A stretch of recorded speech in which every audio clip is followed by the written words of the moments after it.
ನಿಮ್ಮ ಮುಂದಿನ ಪ್ರಧಾನಿ ಆಯ್ಕೆ ಯಾರು ಸರ್? ನರೇಂದ್ರ ಮೋದಿನೇ. ನರೇಂದ್ರ ಮೋದಿ ಅವರು ತಾನು ಉಳಿಬೇಕು, ಹಿಂದೂ ಸಂಸ್ಕೃತಿ ಉಳಿಬೇಕು ಅಂದ್ರೆ ಅವರೇ ಬರಬೇಕು. ರಾಹುಲ್ ಗಾಂಧಿಗೂ ಅವನಿಗೆ ನಮ್ಮ ದೇಶ ನಾವು ಕಾಪಾಡಬೇಕು ಅನ್ನೋದು ಅವರಿಗೆ ಯಾವುದೋ ಇದಿಲ್ಲ. ದಕ್ಷಿಣ ಭಾರತದಿಂದಲ್ಲ ಒಳ್ಳೆ ವ್ಯಕ್ತಿ ಬರಕ್ಕೆ ನಮಗೆ, ಪ್ರಾಮಾಣಿಕವಾಗಿ ಕೆಲಸ ಮಾಡುವಂತ ವ್ಯಕ್ತಿ ಬೇಕು ನಮಗೆ. ಆ ಪ್ರಾಮಾಣಿಕವಾಗಿ ಕಾಣ್ತಿರೋದು ನಮಗೆ ಇದುವರೆಗೂ ಮೋದಿನೇ. ಉತ್ತರದ ರಾಜ್ಯಗಳೇನಿದೆ ಅದಕ್ಕೆ ಮಾತ್ರ ಪ್ರಾತಿನಿಧ್ಯ ಕೊಡ್ತಾ ಇದ್ದಾರೆ ಅನ್ನೋ ಮಾತು. ಎಲ್ಲ ಕಡೆ ಕೊಡ್ತಿದ್ದಾರೆ. ನಮ್ಮಲ್ಲಿ ಉಪಯೋಗ ಬೇರೆ ರಾಜ್ಯ ಸರ್ಕಾರದಲ್ಲಿ ಏನು ಇಂಪ್ಲಿಮೆಂಟ್ ಮಾಡ್ತಿಲ್ಲ, ಎಲ್ಲ ಫ್ರೀ ಕೊಡ್ತಿದ್ದಾರೆ. ಅದು ಕರೆಕ್ಟ್ ಆಗಿ ಬಡವರಿಗೆ ತಲುಪ್ತಾ ಇಲ್ಲ.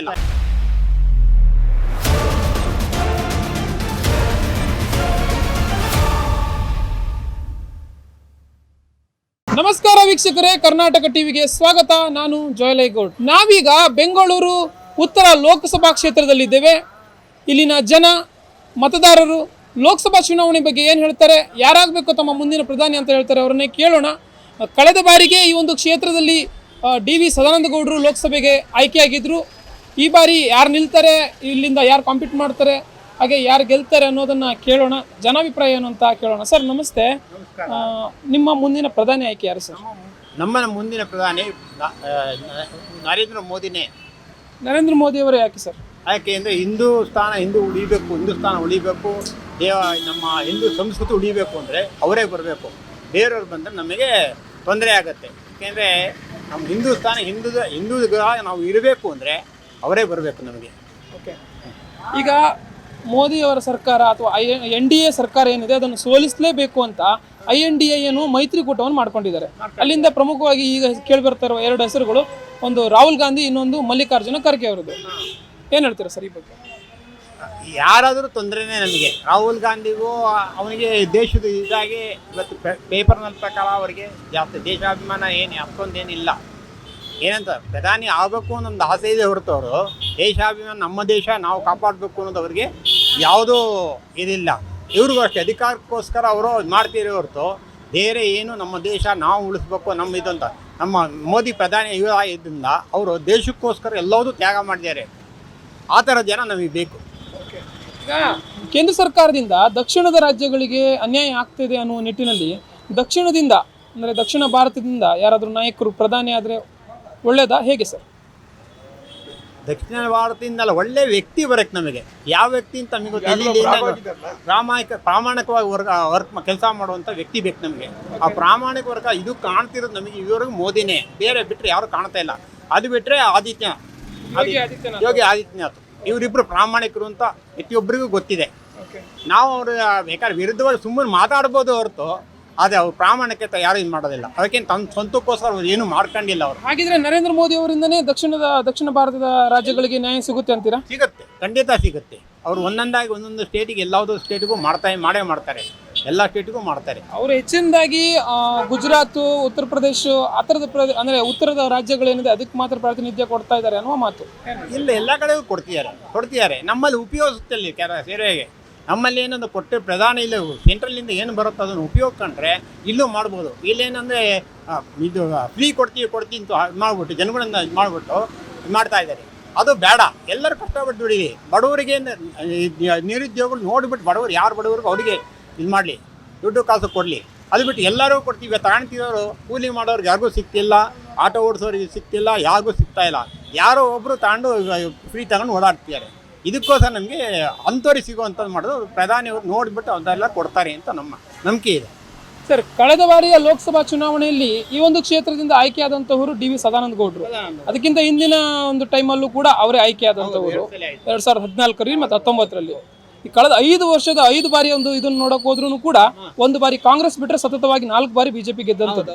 ಸೊ ಆ ನಿಟ್ಟಿನಲ್ಲಿ ಈಗ ಮತ್ತೆ ಡಿ.ವಿ. ಸದಾನಂದ ಗೌಡರು ಏನಾದರೂ ಇಲ್ಲಿ ನಿಂತರೆ ಅಥವಾ ಡಿ.ವಿ. ಸದಾನಂದ ಗೌಡರ ಕಾರ್ಯವೈಖರಿ ಹೇಗಿದೆ ಈ ಕ್ಷೇತ್ರದಲ್ಲಿ, ಏನು ಹೇಳ್ತೀರಾ? ಇವಾಗ ಇಲ್ಲಿರೋದೇನೆಂದರೆ ನಮ್ಮ ಕ್ಷೇತ್ರದಲ್ಲಿ ಇವಾಗ ಗೋಪಾಲಯ್ಯ ನಮ್ಮ ಕ್ಷೇತ್ರದಲ್ಲಿ ಇದ್ದಾರೆ. ಅವರು ಒಳ್ಳೆ ಕೆಲಸ ಮಾಡ್ತಾರೆ. ಇವತ್ತು ಯಾರು ಅವ್ರ ಕೆಟ್ಟ ಹೆಸರು ವಿಧಾನಸಭಾ ಕ್ಷೇತ್ರದ ವಿಚಾರ ಹೇಳ್ತಾ ಇದ್ದಾರೆ ಅಲ್ಲ. ಅದೇಂದ್ರೆ ಈ ನಮ್ಮ ಕ್ಷೇತ್ರದಲ್ಲಿ ಎಲ್ಲ ಕಡೆನೂ ಇಲ್ಲಿ BJPನೇ ಓಟ್ ಹಾಕ್ತಾರೆ. ನಮ್ಮ ಕ್ಷೇತ್ರದಲ್ಲಿ ನಾನು ಹೇಳ್ತೀನಿ, ಬೇರೆದು ನಮಗೆ ಗೊತ್ತಿಲ್ಲ. ಆದರೆ ಎಲ್ಲ ಕಡೆನೂ ಒಳ್ಳೆ ಹೆಸರು ಇದೆ ಅವರಿಗೆ. ಸದಾನಂದ ಗೌಡರು ಕೆಟ್ಟ ಹೆಸರು ತಗೊಂಡಿಲ್ಲ, ಒಳ್ಳೆ ಹೆಸರು ಇದೆ. ಏನೇನು ಬೇಕಾದ್ರೆ ವಿಚಾರಿಸ್ತೀವಿ. ಸರ್, ಈಗ ಲೋಕಸಭೆ ವಿಚಾರದಲ್ಲಿ ಡಿ.ವಿ. ಸದಾನಂದ ಗೌಡರಿಗೆ ಈ ಒಂದು ಕ್ಷೇತ್ರದಲ್ಲಿ ಅಷ್ಟೊಂದು ಒಳ್ಳೆಯ ಅಭಿಪ್ರಾಯಗಳಿಲ್ಲ ಜನರಿಂದ. ಯಾಕೆ ಅಂತಂದರೆ ಅವರು ಕ್ಷೇತ್ರಕ್ಕೆ ಬರೋದಿಲ್ಲ, ಹಾಗೇನೆ ಕೆಲಸಗಳನ್ನು ಮಾಡಲ್ಲ.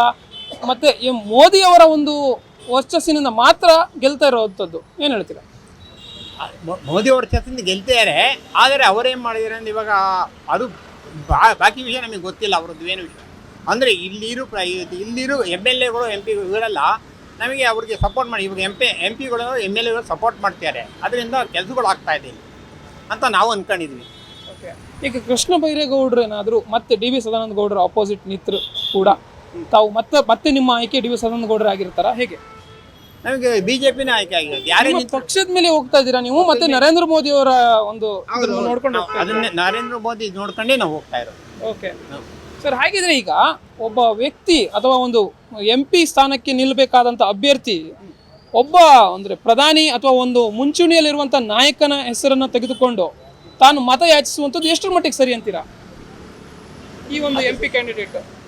ಎಂ ಪಿ ಮತ್ತೆ ಯಾಚನೆ ಮಾಡುವುದಂದರೆ ಇಲ್ಲಿ ನಿಂತ್ಕೊಳ್ಳೋ ವ್ಯಕ್ತಿ ಮೇಲೆ ಹೋಗುತ್ತೆ. ವ್ಯಕ್ತಿ ಏನಂದರೆ ಅವನು ಕೆಲಸ ಮಾಡಿ ಜನಗಳು ಚೆನ್ನಾಗಿ ಇಟ್ಕೊಂಡಿದಾಗ ಅವ್ರು ಗೆಲ್ತಾರೆ. ಸುಮ್ಮನೆ ಬಂದು ಯಾವುದೋ ಒಂದು ಟೈಮಲ್ಲಿ ಬಂದ್ಬಿಟ್ಟು ಹೋಗಿ ಕ್ಷೇತ್ರಕ್ಕೆ ಬರೆದ ಕ್ಷೇತ್ರ ಇಂಪ್ರೂವ್ಮೆಂಟ್ ಮಾಡದೇ ಇದ್ದರೆ ಯಾವ ವ್ಯಕ್ತಿ ನಿಂತರೂ ಗೆಲ್ಲಲ್ಲ. ಆ ಥರ ಒಟ್ಟಾರೆಯಾಗಿ ನಿಮ್ಮ ಆಯ್ಕೆ ನರೇಂದ್ರ ಮೋದಿ ಅವರು. ನರೇಂದ್ರ ಮೋದಿ ನಮ್ಮ ಕ್ಷೇತ್ರದ ಅನುಕೂಲ ಮಾಡೋರು ನಾವು ಗೆಲ್ಲಿಸಬೇಕು ಅಂತ.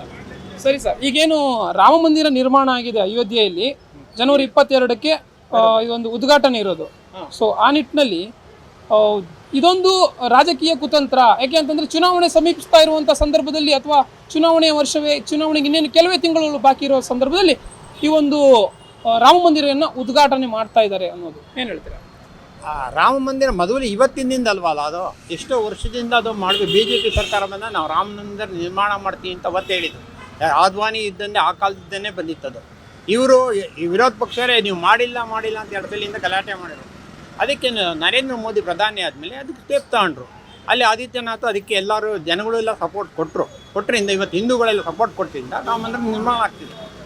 ಅದನ್ನು ರಾಮ ಮಂದಿರವನ್ನು ಏನು ಒಂದು ಉದ್ಘಾಟನೆ ಮಾಡ್ತಾ ಇರೋವಂಥದ್ದು ಆ ಒಂದು ವಿಚಾರಕ್ಕೆ ಮಾತ್ರ ಇರುವಂಥದ್ದು. ಈಗ ಅಂದರೆ ಪ್ರಸ್ತುತವಾಗಿ ಒಂದು ಟೀಕೆ ಕೇಳಿ ಬರ್ತಾ ಇರೋದು ಚುನಾವಣೆ ವರ್ಷದಲ್ಲಿ ಉದ್ಘಾಟನೆ ಆಗ್ತಾ ಇದೆ ಅಂತ. ರಾಮ ಮಂದಿರ ನಿರ್ಮಾಣದ ಬಗ್ಗೆ ಯಾರದ್ದು ತಕರಾರಿಲ್ಲ.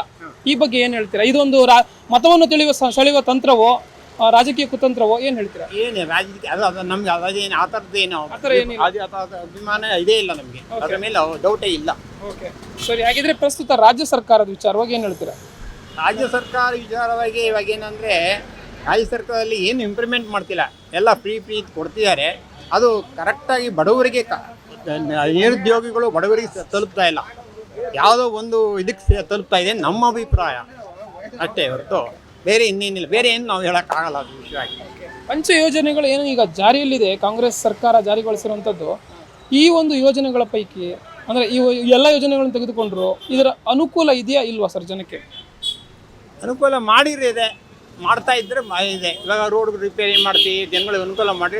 ಉಚಿತ ಯೋಜನೆಗಳದ್ದು ಅನುಕೂಲ ಇದೆಯಾ ಇಲ್ವಾ ಅಂತ? ಅನುಕೂಲ ಅದೇ ಹೇಳಿದಲ್ಲ, ಸರಿಯಾದವರಿಗೆ ಸರಿಯಾಗಿ ತಲುಪ್ತಿಲ್ಲ, ಬಡವರಿಗೆ ಸರಿಯಾದ ಇಲ್ಲ ಅಂತ ನಿಮ್ಮ ವಾದ? ನಮ್ಮ ಮನಸ್ಸಲ್ಲಿ